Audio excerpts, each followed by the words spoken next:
জানিয়ে দিব সর্বশেষ আপডেট। বাংলা সংবাদ শুরুতেই শিরোনাম। রিমান্ডে সাবেক নির্বাচন কমিশনার নুরুল হুদার ২০১৮ সালের নিশিরাতের ভোট কারচুপির ভয়ঙ্কর অপকর্ম ফাঁস।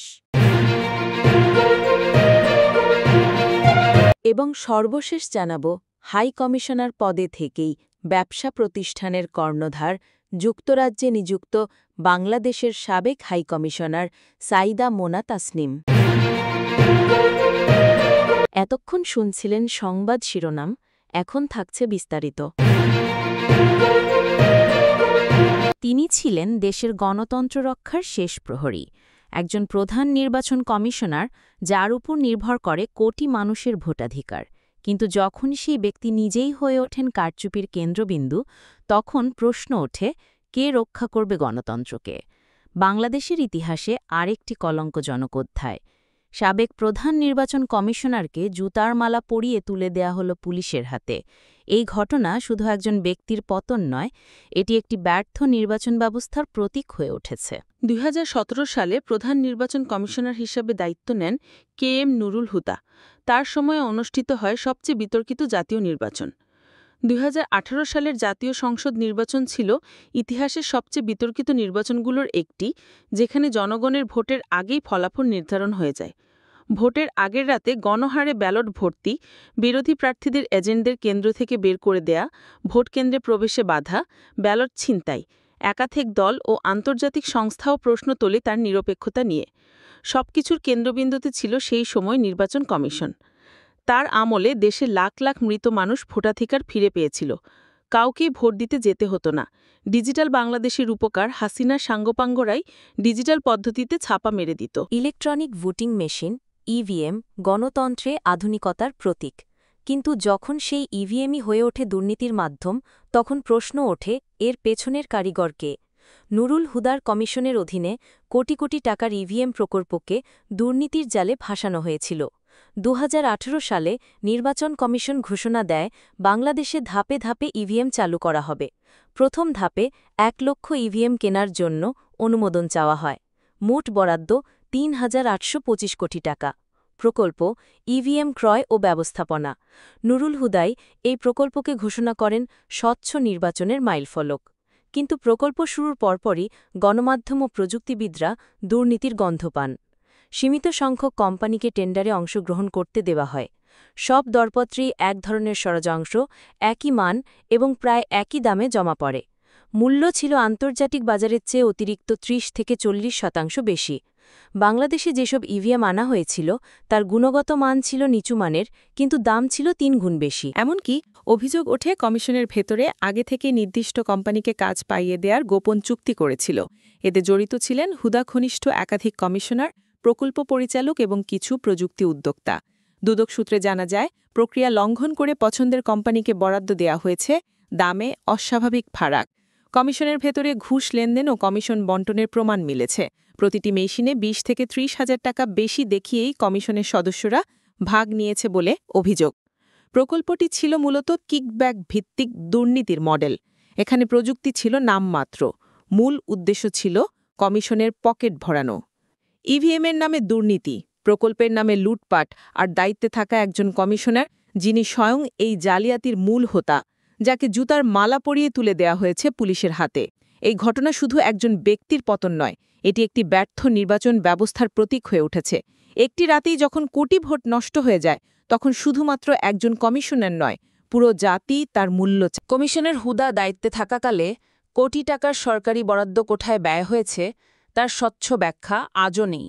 অভিযোগ উঠেছে, কমিশনের দাবি করা বিদেশি সফরগুলো ছিল মূলত পরিবার নিয়ে ভ্রমণ। নথি অনুযায়ী ২০১৭ থেকে ২০২১ সাল পর্যন্ত অন্তত ১৮টি বিদেশ সফর করেছেন তিনি। তার অনেক সফর ছিল একা, যেখানে অন্য কমিশনারদের রাখা হয়নি। পরিবারকেও নেওয়া হয়েছিল অনেক সফরে, এমনকি টিকিট, খাওয়া সবই সরকারি ব্যয়ে। এই ভ্রমণগুলো আসলে রাষ্ট্রীয় তহবিলের অপব্যবহার, যা এক ধরনের ক্ষমতার অপচয় ও দুর্নীতি। সম্প্রতি দুর্নীতি দমন কমিশনের অভ্যন্তরীণ অনুসন্ধানে বের হয়ে আসে, নুরুল হুদা ও তার পরিবারের নামে রয়েছে ঢাকার অভিজাত এলাকার একাধিক ফ্ল্যাট, জমি ও ব্যয়বহুল গাড়ি। দশম, একাদশ ও দ্বাদশ সংসদ নির্বাচনের প্রধান নির্বাচন কমিশনার কাজী রকিবউদ্দিন আহমেদ, কে এম নুরুল হুদা ও কাজী হাবিবুল আউয়াল কমিশনের বিরুদ্ধে নির্বাচন কমিশনে আনুষ্ঠানিক অভিযোগ করেছে বিএনপি। পাশাপাশি সাবেক এই ৩ প্রধান নির্বাচন কমিশনার এবং সাবেক প্রধানমন্ত্রী শেখ হাসিনাসহ ১৯ জনের নাম উল্লেখ করে অজ্ঞাত আরও কয়েকজনকে আসামি করে থানায় মামলা করেছে বিএনপি। রবিবার ২২/৬/২০২৫ বিএনপির নির্বাহী কমিটির সদস্য সালাহউদ্দিন খানের নেতৃত্বে একটি প্রতিনিধি দল সাবেক ৩ সিইসির বিরুদ্ধে আনুষ্ঠানিক অভিযোগ নিয়ে নির্বাচন কমিশনে যায়। তারা বর্তমানে সিইসি এএমএম নাসির উদ্দিনের কাছে বিএনপির মহাসচিব মির্জা ফখরুল ইসলাম আলমগীরের স্বাক্ষরিত আবেদন জমা দেন। আবেদনে ওই ৩ নির্বাচন পরিচালনাকারী প্রধান নির্বাচন কমিশনের ও নির্বাচন কমিশনারদের বিরুদ্ধে আইনগত ব্যবস্থা নেয়ার দাবি জানানো হয়েছে। পাশাপাশি বিগত দশম, একাদশ ও দ্বাদশ ৩ বিতর্কিত জাতীয় সংসদ নির্বাচনের দায়িত্ব পালন করা সাবেক ৩ প্রধান নির্বাচন কমিশনার সহ ১৯ জনের নাম উল্লেখ করে এবং আরও অজ্ঞাতনামা রেখে শেরেবাংলানগর থানার একটি মামলা দায়ের করে বিএনপি।